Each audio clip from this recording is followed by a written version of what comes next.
So for our first step, we have to do the verification. Our main goal in verification is for the values to be equal. So first, substitute the values of n into 1. So it will be 9 minus 2 times 1 equals negative 1 square, and then plus 8 times 1. So 9 minus 2 equals negative 1 plus 8. Then 7 is equals to 7. So our first value is equal.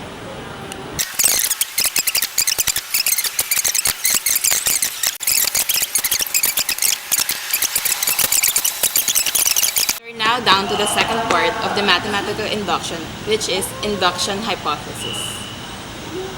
In induction hypothesis, we will change all n to k. But first,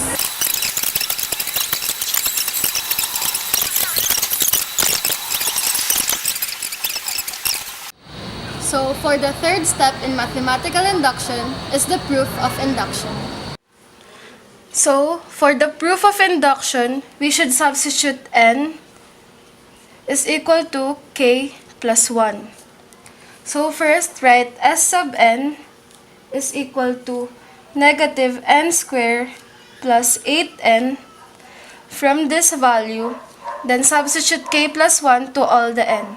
So s sub k plus 1 is equal to negative k plus 1 square plus 8 times k plus 1.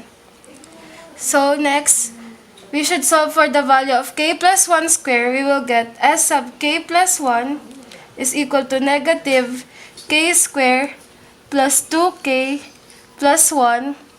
Then copy plus 8 times k plus 1. Then next, we will distribute negative and the 8. So we will get s sub k plus 1 is equal to negative k square minus 2k minus 1. Then distribute 8 to k plus 1. We will get plus 8k plus 8. Next, combine like terms. So the final answer will be s sub k plus 1 is equal to negative k square. Negative 2k plus 8k is equal to 6k. Then negative 1 plus 8 is equal to plus 7. So for the first part of the proof of induction, we should have negative k square plus 6k plus 7. Okay na. Since we already solved the first equation of the proof of induction, we would now be going to the second equation and hope that we would get the same result. So in the second part of the proof of induction, we would be solving for this equation in order for us to get this result. So s sub n is equal to 9 minus 2 times 1 is equal to 2 plus 9 minus 2 times 2 plus 9 minus 2 times 3 dot 9 minus 2n. So substitute k, then solve for this equation, these 3. So s sub k is equal to 7 plus 5 plus 3 plus dot 9 minus 2k. So to get the next term, we would be doing 9 minus 2 times the quantity of k plus 1.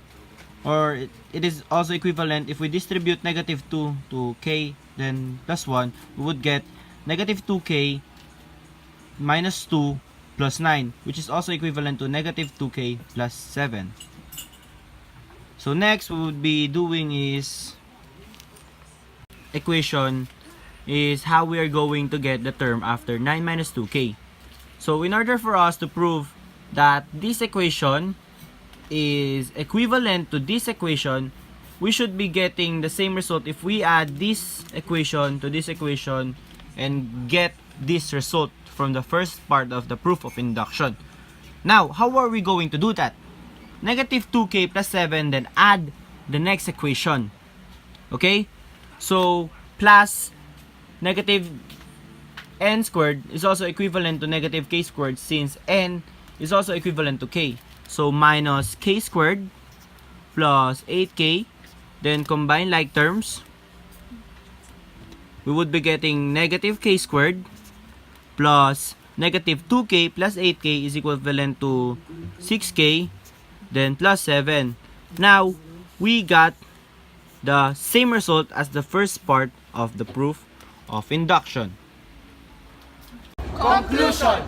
The equation 9 minus 2i is equal to negative n squared plus 8n is true for all positive integers.